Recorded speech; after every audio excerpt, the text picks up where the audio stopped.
말씀 읽도록 하겠습니다. 말씀은 사도행전 3장의 말씀입니다.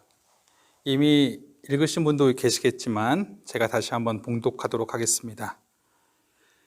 제9시 기도 시간에 베드로와 요한이 성전에 올라갈새 나면서 못 걷게 된 이를 사람들이 메고 오니 이는 성전에 들어가는 사람들에게 구걸하기 위하여 날마다 미문이라는 성전문에 두는 자라. 그가 베드로와 요한이 성전에 들어가려 함을 보고 구걸하거늘 베드로가 요한과 더불어 주목하여 이르되 우리를 보라 하니 그가 그들에게서 무엇을 얻을까 하여 바라보거늘 베드로가 이르되 은과 금은 내게 없거니와 내게 있는 이것을 내게 주노니 나사렛 예수 그리스도의 이름으로 일어나 걸으라 하고 오른손을 잡아 일으키니 발과 발목이 곧 힘을 얻고 뛰어서서 걸으며 그들과 함께 성전으로 들어가면서 걷기도 하고 뛰기도 하며 하나님을 찬송하니 모든 백성이 그 걷는 것과 하나님을 찬송함을 보고 그가 본래 성전 미문에 앉아 구걸하던 사람인 줄 알고 그에게 일어난 일로 인하여 심히 놀랍게 여기며 놀라니라. 나은 사람이 베드로와 요한을 붙잡으니 모든 백성이 크게 놀라며 달려나아가 솔로몬의 행각이라 불리우는 행각에 모이거늘 베드로가 이것을 보고 백성에게 말하되 이스라엘 사람들아 이 일을 왜 놀랍게 여기느냐 우리 개인의 권능과 경건으로 이 사람을 걷게 한 것처럼 왜 우리를 주목하느냐 아브라함과 이삭과 야곱의 하나님 곧 우리 조상의 하나님이 그의 종 예수를 영화롭게 하셨느니라. 너희가 그를 넘겨주고 빌라도가 놓아주기로 결의한 것을 너희가 그 앞에서 거부하였으니 너희가 거룩하고 의로운 일을 거부하고 도리어 살인한 사람을 놓아주기를 구하여 생명의 주를 죽였도다. 그러나 하나님이 죽은 자 가운데서 그를 살리셨으니 우리가 이 일의 증인이라. 그 이름을 믿음으로 그 이름이 너희가 보고 아는 이 사람을 성하게 하였나니 예수로 말미암아 난 믿음이 너희 모든 사람 앞에서 이같이 완전히 낫게 하였느니라. 형제들아 너희가 알지 못하여서 그리하였으며 너희 관리들도 그리한 줄 아노라. 그러나 하나님이 모든 선지자의 입을 통하여 자기의 그리스도께서 고난받으실 일을 미리 알게 하신 것을 이와 같이 이루셨느니라. 그러므로 너희가 회개하고 돌이켜 너희 죄 없이 함을 받으라. 이같이 하면 새롭게 되는 날이 주 앞으로부터 이를 것이요 또 주께서 너희를 위하여 예정하신 그리스도 곧 예수를 보내시리니 하나님이 영원 전부터 거룩한 선지자들의 입을 통하여 말씀하신 바 만물을 회복하실 때까지는 하늘이 마땅히 그를 받아두리라.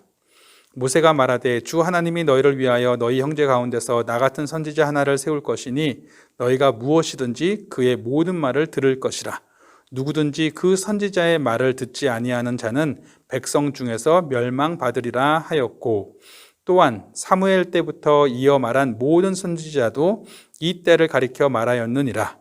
너희는 선지자들의 자손이요 또 하나님이 너희 조상과 더불어 세우신 언약의 자손이라.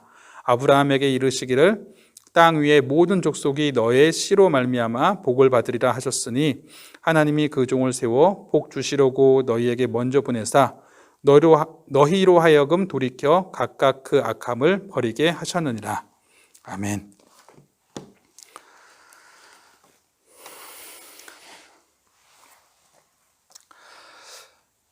한 주간도 평안하셨습니까? 하루를 시작하실 때 어떻게 시작하십니까? 어떤 분들은 하루를 시작하실 때 물이나 유산균을 마시면서 시작하시는 분들도 계실 겁니다. 저 같은 경우는 이제 물을 한 잔 마십니다. 그런가 하면 어떤 분은 저울에 올라가서 밤사이에 몸무게의 변화가 있었는지를 보시는 분도 계실 테고 또 어떤 분은 이제 화장실을 가시는 분도 계실 테고 혹은 창문을 여셔서 환기를 시키시는 분도 계실 겁니다. 다양한 모습들이 있지만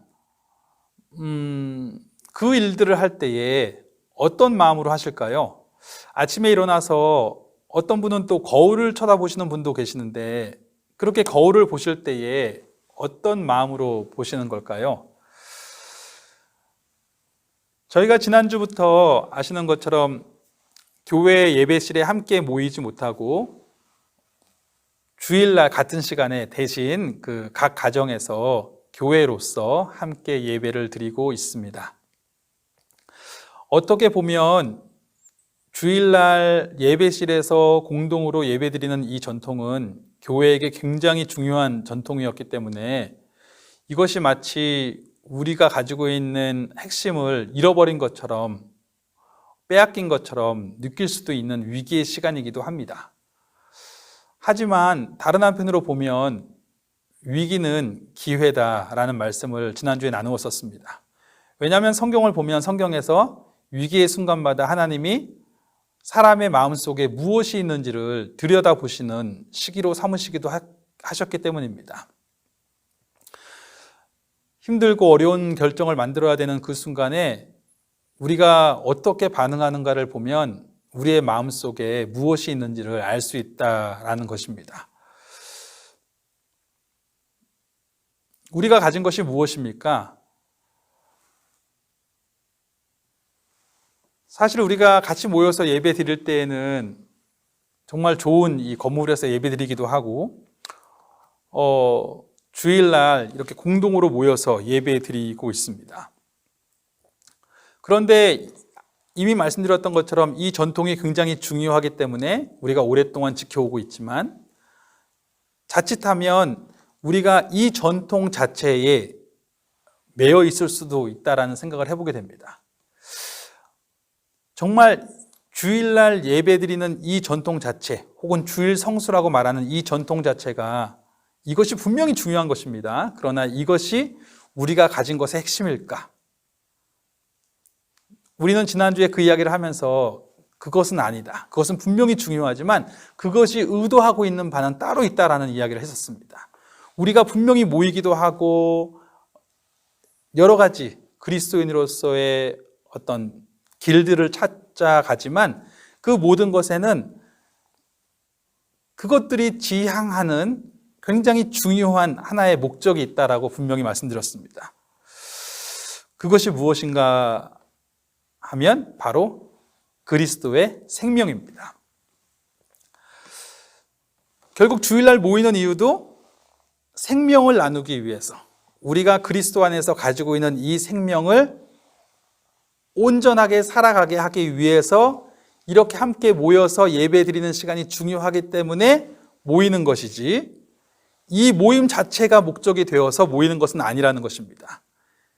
결국 그것이 의도하는 바는 무엇이냐면 우리가 예수 그리스도를 받아들임으로, 믿음으로 혹은 영접함으로 우리에게 주어진 하나님의 생명, 예수 그리스도의 생명, 그 생명으로 살아가는 것, 그것이 사실 우리가 가진 것의 핵심이라는 것입니다.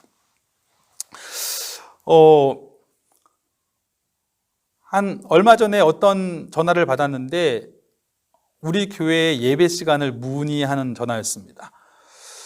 그런데 네이버를 검색해 봤는데 교회 이름은 맵에 나오는데, 그 지도에 나오는데 그 연락처가 없다라고 말하더라고요. 그래서 연락처를 어떻게 알긴 했는데 그 연락처를 좀 아예 네이버에 올리시지 그래요 라고 전화하신 분이 그렇게 알려주시더라고요.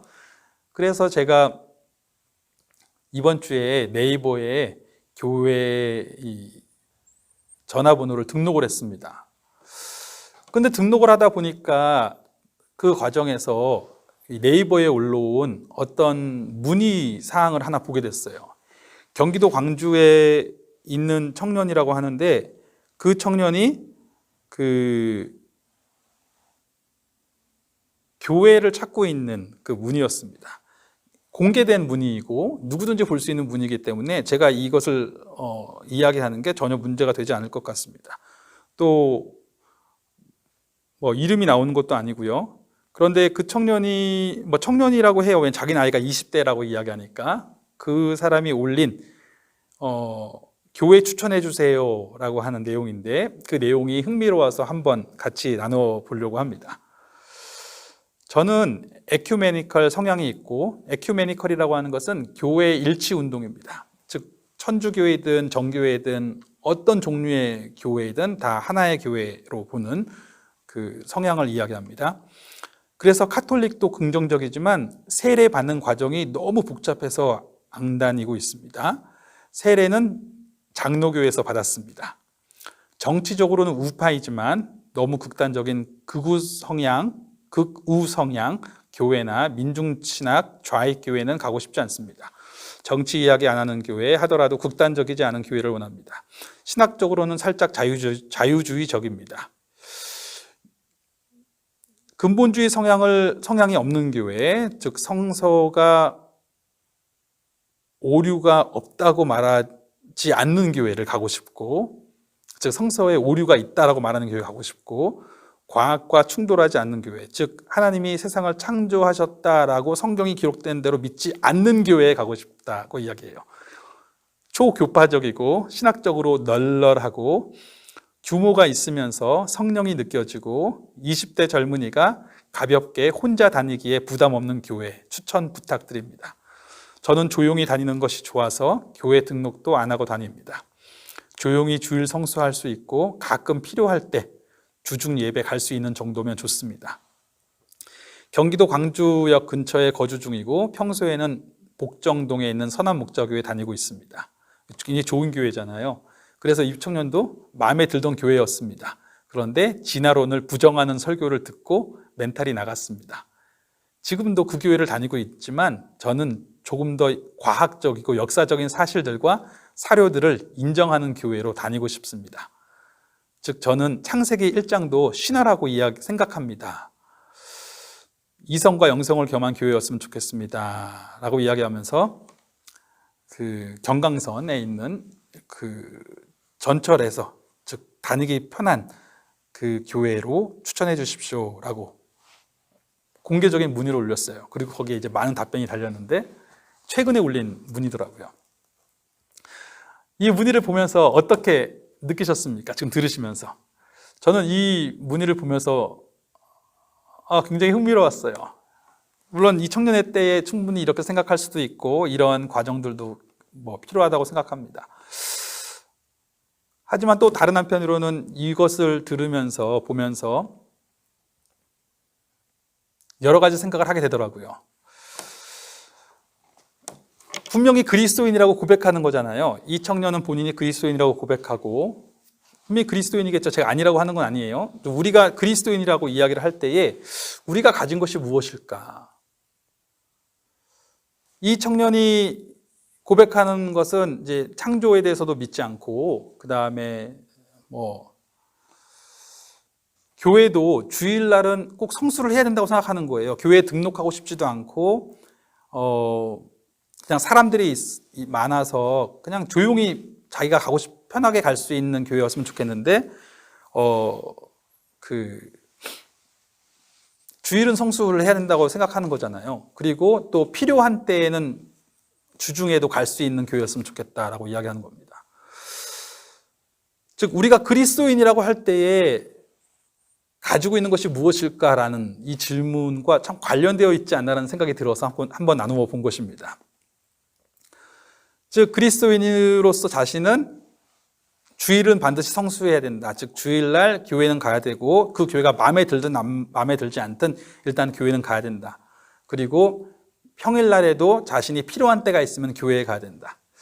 즉 어쩌면 이 사람의 기준에는 그리스도인이란 주일과 그 다음에 교회라고 하는 어떤 시설에서 만나게 되는 어떤 임재의 경험, 성령의 임재의 경험, 성령이 느껴지는 임재의 경험, 그런 것들이 그리스도인으로서의 삶에 굉장히 중요한 초점이 아닌가라는 생각이 드는 거죠. 그런가 하면 자신의 교리를 이야기하지 않습니까? 자신이 가지고 있는 어떤 개념, 교리들이 그리스도인으로서 교회를 결정하고 혹은 신앙이 옳고 그름을 결정하는 굉장히 중요한 기준이 되어 있지 않습니까? 혹은 신학적인 관점, 이러한 것들이 그가 가지고 있는 그리스도인으로서의 정체성에 굉장히 중요하게 작용하고 있구나라는 생각을 하게 된 것입니다. 어떠십니까? 그리스도인으로서 우리가 가지고 있는 것이 무엇인가요? 이미 계속 하고 있는 질문이지만 우리가 만약에 죽어서 천국에 가게 된다면 분명히 천국에 들어갈 때에 뭐 천사일지 뭐 가보지 않아서 모르겠습니다만 그 분이 제가 천국에 들어가도 되는지 안 되는지에 대해서 앞에서 심사를 하지 않겠습니까? 그러면 저는 제가 그리스도인이라는 것을 증명하기 위해서 이런저런 이야기들을 할 수 있겠죠. 저는 주일을 한 번도 빼먹지 않았고 또 항상 그 예배 때마다 하나님을 만났고 뭐 혹은 저는 장로교인으로서 이렇게 살아왔고 혹은 뭐 신학적으로 이것을 믿고 이것은 믿지 않습니다. 뭐 이런 얘기를 할 수도 있겠죠. 그러나 사실은 그 순간에 우리가 경험하게 될 심사의 기준, 천국 입국 심사의 기준은 무엇일까? 어떤 목사님은 이런 비유를 들었어요. 그가 천국에 갔을 때 아마 베드로라면 베드로든지 뭐 천사라든지 누군가가 청진기를 들고 서 있을 것이다. 그래서 우리가 무언가를 말하려고 할 때 그 말하기에 앞서서 그 청진기를 우리 가슴에 딱 들이댈 거예요. 그리고는 들어볼 겁니다. 두근두근. 살아있네? 들어가. 아니, 저는 아직 제가 어떤 사람이었는지 말하지 않았는데요. 아니, 지금 살아있잖아. 무엇이 살아있는 거죠? 사실은 육체적으로는 이미 죽은 걸 수도 있죠. 그러나 살아있는 소리를 들었다는 것입니다. 무엇이 살아있는 것입니까? 그리스도의 생명이 살아있는 거죠. 즉 예수 그리스도께서 그 안에 오셔서 그와 하나 된 생명으로 살아있는, 즉 예수님이 나의 삶의 주인이 되셔서 성경이 약속한 대로 나의 삶의 생명의 주인이 되신 것, 그 생명으로 지금 살고 있는 것, 즉 그 생명께서 실제로 나의 삶에서 지금 내 생명의 주님으로 계신 것, 그렇다면 그 사람은 천국에 들어가도 좋다. 무슨 말이냐면 그것이 그리스도인의 가장 핵심적인 기준이라는 것이죠. 교리적으로는 오순절 교단도 있고 장로교인도 있고 침례교인도 있고 뭐 감리교인도 있고 많지 않습니까? 어떤 교회를 갖느냐가 중요한 것이 아니라 혹은 어떤 의례를 어떻게 참여했는지 아니면 얼마나 잘 짜여진 정말 하나님의, 이런 표현이 적절할지 모르겠지만 정말 성령의 계심이 경험되어지는 것 같은 어떤 그런 멋진 예배를 얼마나 잘 치러냈는지의 문제가 아니라 그 안에 그리스도의 생명이 정말 있는지, 그리스도의 살아계심이 그 안에서 숨쉬고 있는지가 그리스도인의 가장 핵심적인 기준이라는 것입니다. 이렇게 말씀드리면 당황하실 수도 있겠는데 심지어 성경조차도 우리가 성경을 대하는 태도에 대해서도 다시 한번 물어볼 필요도 있을지도 모릅니다. 성경은 굉장히 중요한 것이죠. 그렇죠? 그런데 만약에 성경책에만 매여 있다면 그때부터는 조금 조심해야 할 필요가 있을 수도 있습니다. 제가 지금 하고 있는 말 자체가 굉장히 조심해야 될 말이라는 것도 압니다. 즉 성경적인 기준, 즉 성경이 우리 삶의 기준이고 출발점이고 그리스도인으로서 이 성경의 약속이 항상 붙잡아야 될 말씀, 그리고 하나님의 성령으로 되어진 그 성령의 숨이 살아있는 말씀이라는 것을 제가 믿습니다.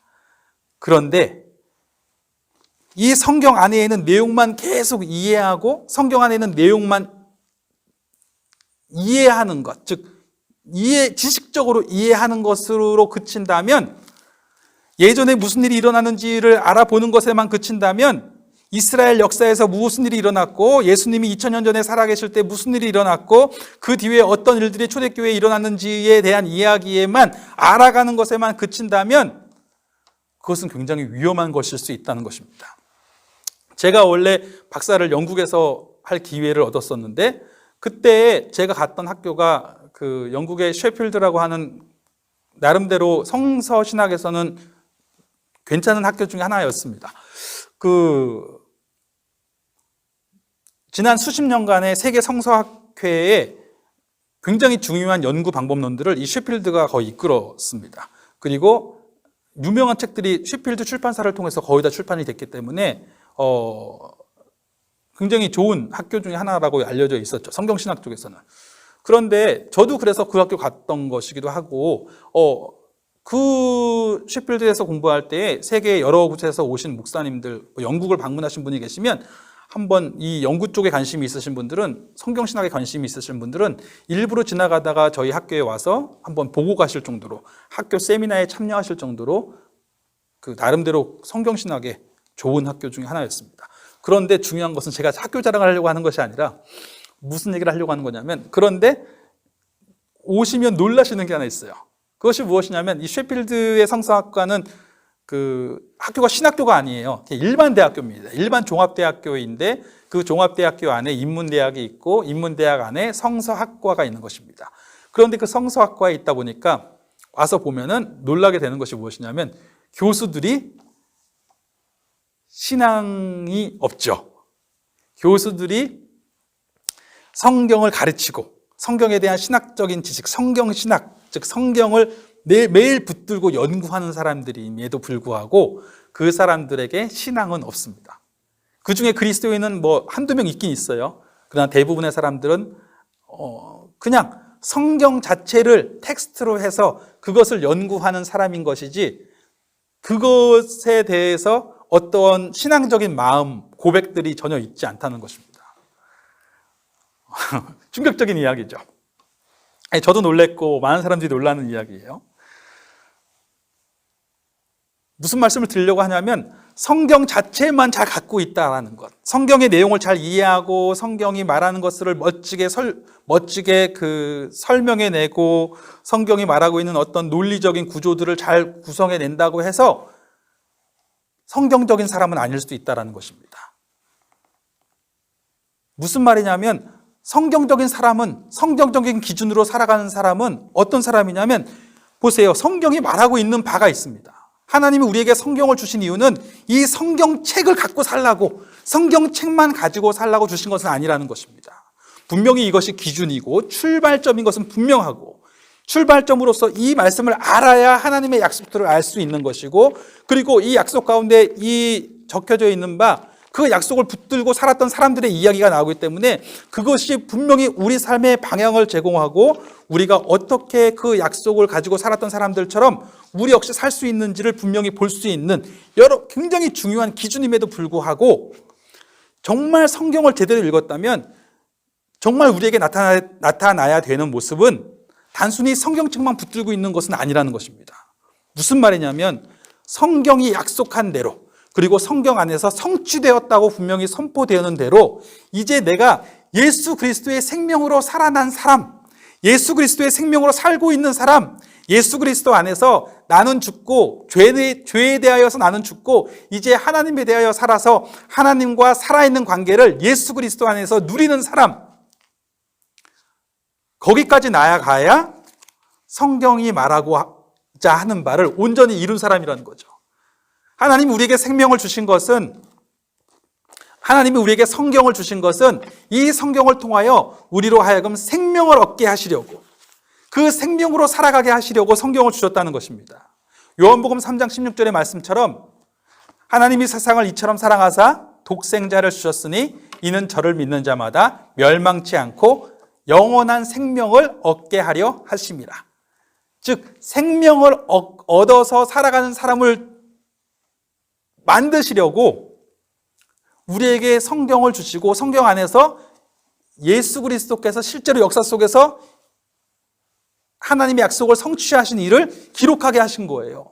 그렇다면 우리가 성경을 제대로 읽었다면 정말 하나님의 약속이 있었고 약속이 예수 그리스도를 통해서 2000년 전에 성취되었구나.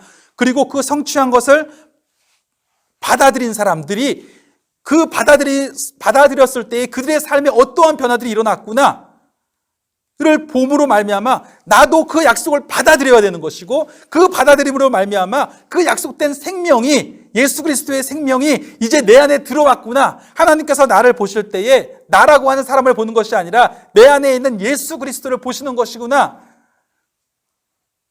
그래서 지금 내가 이제는 예수 그리스도 안에서 하나님과 함께하고 있구나. 성령께서 내 안에 약속대로 오셔서 나로 하여금 하나님을 찾게 하시고 하나님의 말씀을 내 안에 하고 계시는구나. 그렇게 지금 하나님과 살아있는 관계를 누리는 데까지 나아가야 비로소 성경적인 사람이라는 것입니다. 생명은 어떤 것입니까? 현재적인 것이에요. 무슨 말이냐면 어떤 사람이 생명이 있다 없다를 이야기할 때 어떻게 이야기하는 것입니까? 지금 살아있는가 없는가의 문제예요. 똑같은 육체 가운데 있는 사람이지만 제가 지금 살아있으면 전 생명이 있는 것이고 제가 살아있지 않으면 생명이 없는 거죠. 그냥 육체일 뿐입니다. 제게 그리스도의 생명이 있다는 것은 단순히 내가 이것을 예수님이 오셔서 나를 위해 죽으셨고 살아나셨기 때문에 내가 그를 믿으면 난 죄 용서 받아서 생명을 얻는구나 라는 것을 지식적으로 알고 있는 것만으로는 안 된다는 거예요. 그것을 개념적으로 알고 있는 것만 가지고는, 그냥 성경의 내용을 개념적으로 알고 이해하는 것만 가지고는 안 된다는 것입니다. 생명이 있다는 것은 그래서 지금 내 안에 생명이 정말 계신다는 것, 그래서 정말 지금 다시 살아나신 예수님, 그가 성령 안에서 지금 나와 함께하고 계신다는 것을 내가 온전히 받아들일 수 있는 데까지 나아가서, 그래서 또 받아들여서 내가 지금 그와 정말 살아있는 관계를 누리고 있어야 예수님 안에서 하나님께 기도도 하고 하나님과 대화하고 성령님 안에서 모든 순간에 나와 함께 하신 성령님 안에서 내가 예수 그리스도의 생명으로 걸어가고 살아가고 이런 생생함이 나한테 있어야 내가 비로소 생명이 있는 것이라는 것입니다. 그 생명이 이미 있는데 그 생명을 누리고 있어야 된다는 것입니다. 오늘 본문 말씀에 베드로와 요한의 말씀이 나오죠. 베드로와 요한이 그 2장에 성령을 받죠. 그리고 3장에 내용이 나오는데 어떤 내용이냐면 예루살렘에 올라가다가 성전 미문에 앉아있는 안진뱅이를 발견하게 되죠. 그리고 베드로와 요한이 그 사람에게 가서 우리를 보라 합니다. 그러자 무엇을 주려고 하나? 그리고 쳐다보죠. 그런데 주지는 않고 이렇게 이야기합니다. 은과 금은 내게 없다. 은과 금은 내게 없다. 그러나 내게 있는 것으로 내게 주노니 곧 나사렛 예수 그리스도의 이름으로 일어나 걸으라. 그리고 그 사람의 손을 잡아당기자 그 사람의 발에 힘이 생기면서 일어나게 되는 거죠. 아니, 무슨 일이 일어난 거죠? 베드로와 요한에게 어떤 일이 일어난 것입니까? 지금 베드로와 요한은 분명히 말했어요. 이것은 내 안에 물질이 있기 때문에 그런 것이 아니다. 은과 금은 내게 없다. 그런가 하면 나중에 사람들이 몰려왔을 때에 그들이 하는 설교를 들어보면 이 일을 이룬 것은 나의 경건과 나의 능력이 있는 것도 아니다. 내게 있는 것은 경건이 아니다. 내게 있는 것은 하나님을 믿는 사람으로서의 어떤 경건함이 아니다. 혹은 내게 있는 것은 어떤 신비적인 능력이 아니다. 내게 있는 것은 어떤 물질이 아니다. 내게 있는 것은 다 하나뿐인데 그것은 무엇이냐면 지금 내 안에 살아계신 예수 그리스도의 생명이다. 베드로와 요한은 이 부분에 대해서 분명하게 확신을 하게 된 거예요. 지금 그들에게 일어난 일이 무엇입니까? 무엇이 그들을 변화시킨 것입니까? 왜 변화라는 이야기를 하냐면 우리는 이미 그 전에 베드로와 요한이 어떤 사람이었는지를 알고 있습니다. 예수님께 사랑받는 제자였지만 예수님이 십자가에 달려 돌아가실 때 예수님을 부인하거나 도망갔던 사람들이에요. 그런데 어느 날 그 사람들이 담대하게 하나님 사람들 앞에 나와서 내게 있는 것으로 내게 주노니 나사렛 예수 그리스도의 이름으로 일어나 걸으라 고 말할 수 있게 된 것입니다. 아니, 어떤 일이 벌어진 것입니까? 베드로와 요한은 지금 예수님을 만난 거예요. 부활하신 예수님을 만나게 된 것입니다. 부활하신 예수님을 눈으로 보고 나니까, 그리고 예수님이 하늘로 올리우셨으나 그가 약속하신 대로 성령이 그들 가운데 오셔서 성령 안에서 이 성령께서 예수 그리스도께서 말씀하신 모든 것을 가르쳐 깨닫게 하셔서 예수 그리스도의 생명이 이제 그들 안에 있어서 그들의 예수 그리스도의 이름으로 살아가고 있음을 알게 하시고 나니까, 그 생명이 그들 안에 있고 나니까 그들에게 변화가 일어나기 시작한 것입니다. 왜냐하면 그 생명이 지금 그들 가운데 살아있으니까 그는 지금 예수님이 그들과 함께하고 있다는 것을 알고 있어요. 성령 안에서 그들이 하나님의 자녀라는 것을 알고 있습니다. 예수 그리스도의 이름으로 하나님께 구할 수 있다는 것을 알고 있고, 성령께서 그들에게 말씀하시는 것을 사도행전 여기저기에 보면 성령께서 그들에게 말씀하시는 것을 듣습니다. 어떤 일을 할 때마다 성령님께 묻게 되고 그들과 함께 하시는 예수 그리스도의 생명 가운데서 하나님께 묻게 되고 성령님의 음성에 귀를 기울이게 되고 계속 생생한 관계를 누리고 있는 거예요. 그 생명이 있으니까 분명히 생명으로 지금 그들과 함께하고 계심을 그들이 알게 되니까 자연스럽게 변화가 일어나기 시작한 것입니다. 누가 뭐라고 하지 않았는데도 불구하고 어떤 치료의 은사를 가지려고 한 것도 아니고 어떤 경건한 사람이 되려고 했던 것도 아니고 어떤 능력 있는 사람이 되려고 했던 것도 아니지만 그 생명이 자신 안에 있음을 분명하게 받아들이게 되고 실제로 그 생명의 관계를 누리고 있게 되니까 자연스럽게 변화들이 일어나기 시작하더라는 것입니다. 자연스럽게 베드로와 요한의 삶에 변화가 일어난 것입니다.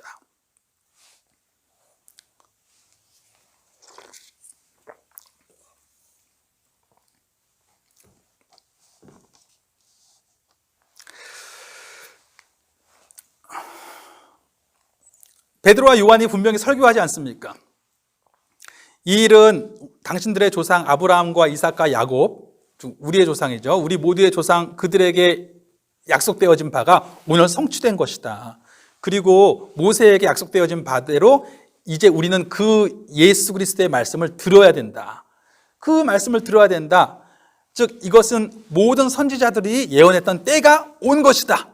즉 성경 전체가 가르치던 바대로 정말로 예수 그리스도가 오신 것이고 그가 이제 우리의 생명의 주가 되신 것이다.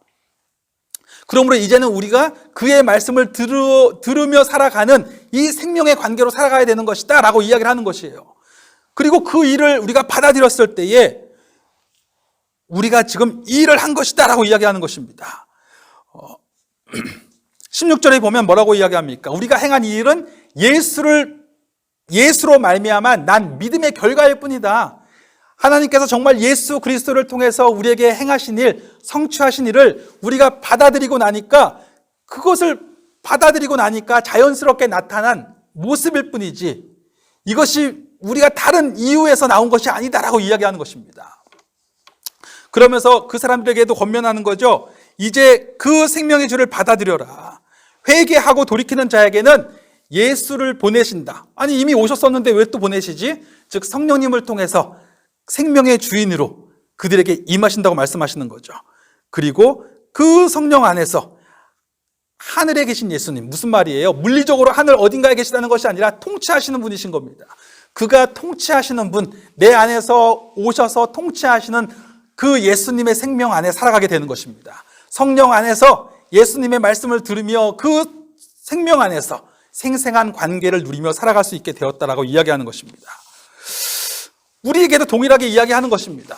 결국 그 말을 듣고 있는 우리도 동일한 이야기를 듣는 거예요. 성경을 정말 읽었을 때 우리가 듣게 되는 이야기도 똑같은 것입니다. 하나님이 그 생명의 주님, 비록 하나님과 떨어지게 된 아담의 후손으로 태어났지만 하나님이 약속하신 대로 다시 예수 그리스도 안에서 하나님께 회복된 생명으로 살아갈 수 있게 되었다라고 하는 성경의 약속을 이제 보았지 않는가? 예수 그리스도 안에서 그것을 성취하셨다라는 것을 보여주시면서 그러므로 이 성경을 읽고 있는 당신도 이 약속을 받아들이십시오.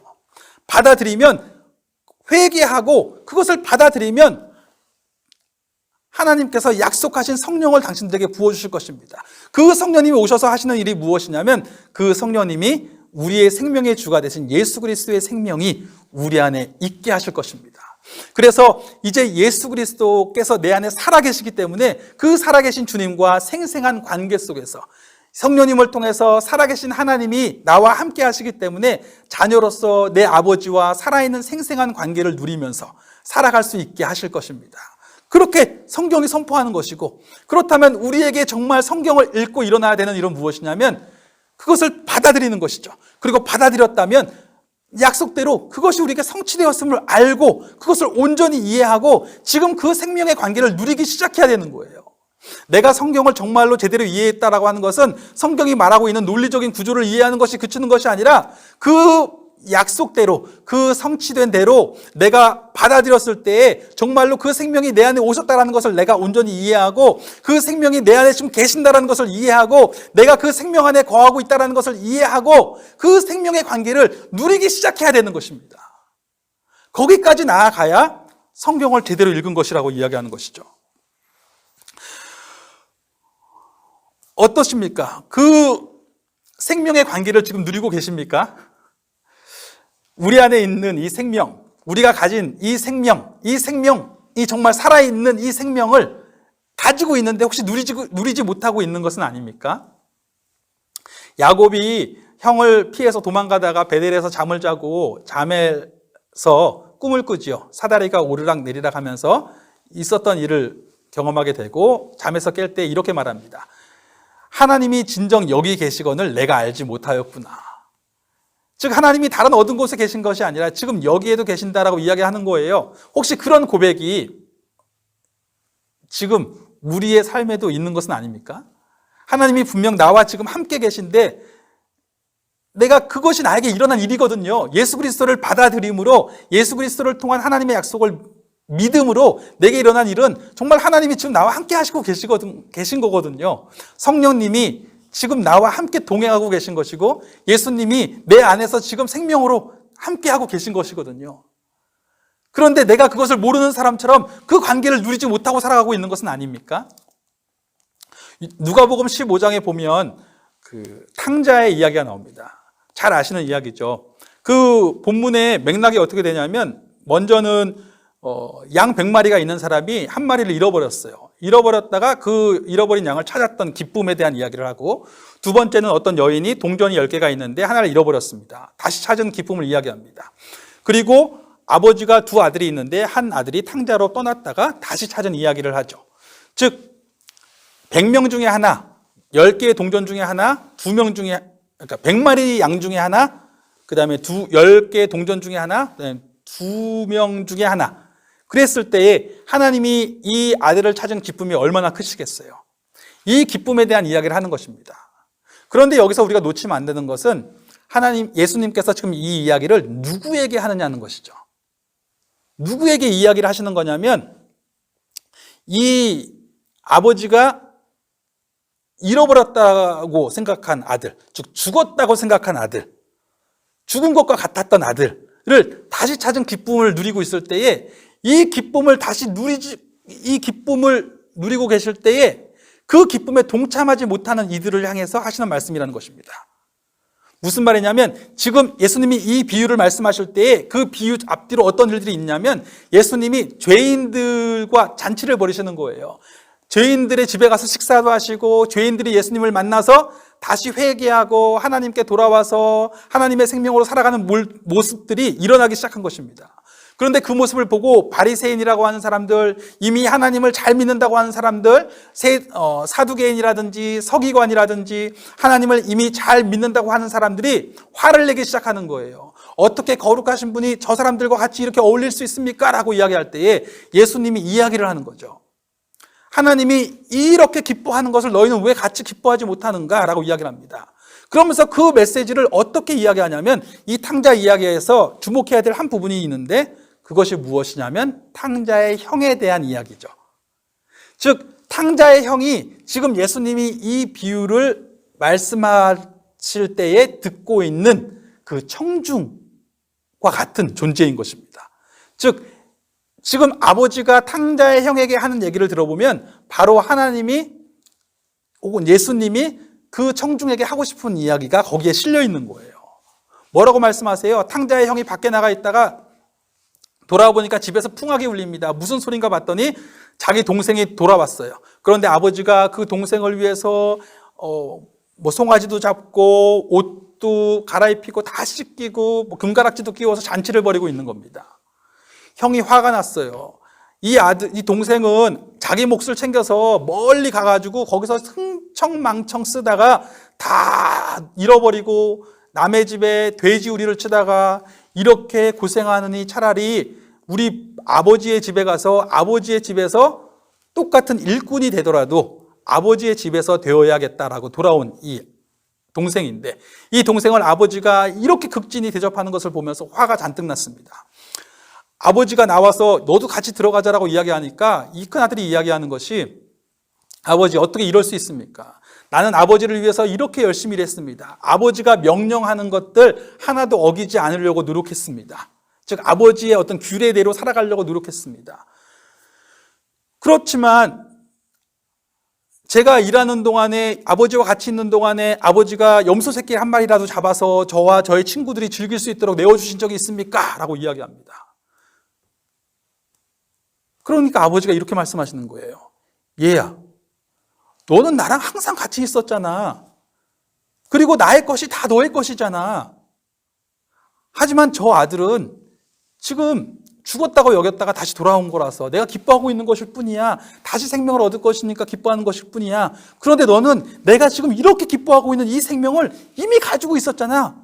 나는 그와 함께하지 못했기 때문에 그는 나에게 죽은 자와 같았지만 넌 나와 늘 함께하고 있었잖아. 아니 염소 새끼가 필요했어? 친구들과 잔치를 벌이기 위해서 염소 새끼가 필요했으면 나한테 한번 말하지. 왜 나한테 말하지 않아? 나와 함께 있음에도 불구하고. 그리고 사실 이미 그 아들은 모든 몫을 가지고 챙겨 나갔었으니까 나한테 있는 모든 것이 너의 것일진데 왜 너가 그것들을 마음껏 쓰지 못해? 나한테 말하고 담대하게 그것 가지고 나와 함께하고 있는 모든 것이 아버지의 것이 다 나의 것이 된 그 삶의 기쁨을 누리고 있어야지. 왜 그것을 누리고 있지 못하는 거야? 왜 이 함께 있는 관계를 누리지 못하고 살아온 거야? 라고 꾸짖으시는 거예요. 그 이야기를 듣고 있는 바리새인들에게 말씀하시는 거예요. 하나님의 명령만 지켰다고, 종교적인 규례만 지켰다고, 종교인이 되어 왔다고 자랑할 것이 아니라 하나님과 왜 생생한 관계, 그 관계를 누리지 못하고 있는가라고 이야기하는 것이기도 합니다. 죄인들이 돌아온 것을 함께 기뻐하지 못하는 것을 책망하는 것이기도 하지만 동시에 분명히 하나님의 자녀로서 그들이 갖고 있는 생생한 생명이 있는데 그 생명에는 관심이 없고 그냥 예전에 받은 율법만 가지고 그 율법을 지키냐 못 지키냐 그것만 가지고 살아가고 있는 거예요. 지금 하나님과 생생한 관계를 누리면서 지금 하나님께 살아있는 관계를 누리면서 하나님이 지금 나에게 무엇을 말씀하시고 지금 어떠한 일을 행하고 계신지에 대해서는 관심이 없는 거예요. 우리도 혹시 동일한 것은 아닙니까? 우리도 동일하게 성경에 기록된 내용들을 보면서 나 이렇게 살아야 돼 이런 말씀만 하고 있는 것은 아닙니까? 지금 예수님께서 나에게 무슨 말씀을 하고 계신지 이제 약속대로 나에게 정말 내가 예수 그리스도의 약속을 받아들였기 때문에 내 안에 성령 안에서 예수님의 생명이 들어왔을진데 그 성령 안에서 지금 예수님이 나와 함께하고 계실진데 하늘 아버지가 나와 함께하고 계실진데 그분께 내가 분명히 나의 피로들을 말할 수 있고 나의 상황들을 말할 수 있고 지금 나에게 벌어지는 일들에 대해서 분명히 그에게 다 정직하게 토로하고 이야기하면서 나눌 수 있을진데 지금 그가 나에게 무슨 말씀을 하시는지 지금 내 삶 가운데 무슨 일을 행하고 계시는 것인지에 대해서 지금 성령 안에서 분명히 대화를 시작할 수 있을진데 그 생명은 누리지 못하고 그냥 성경책에 기록된 대로만 혹시 내가 뭐 어긴 것은 없는지 그리스도인으로서 내가 잘못하고 있는 것은 아닌지 이런 것만 살아가고 생각하고 살아가고 있는 것은 아닙니까? 분명히 생명이 있는데 그 생명을 누리지 못하고 있는 것은 아닙니까?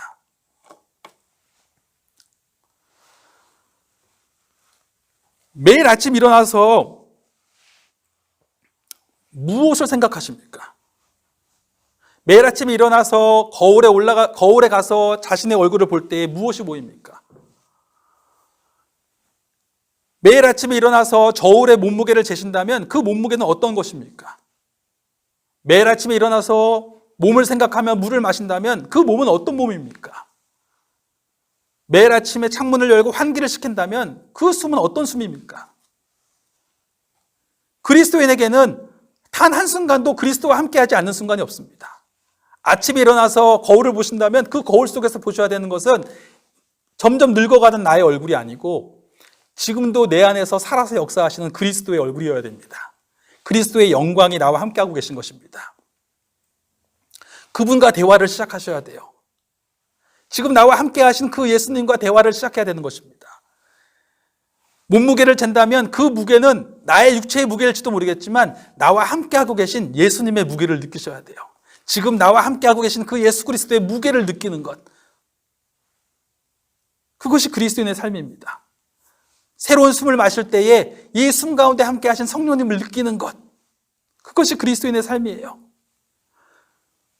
나의 몸을 바라볼 때에 이 몸의 주인 대신 예수님을 바라보고 이 몸 가운데 함께하신 성령님을 의지하는 것, 즉 지금 인격적인 실체로서 생생하게 나와 함께하시는 그분과 함께함을 고백하면서 그분께 대화하면서 그렇게 살아가는 생명을 시작하는 것, 그것이 그리스도인에게 있어야 될 모습입니다.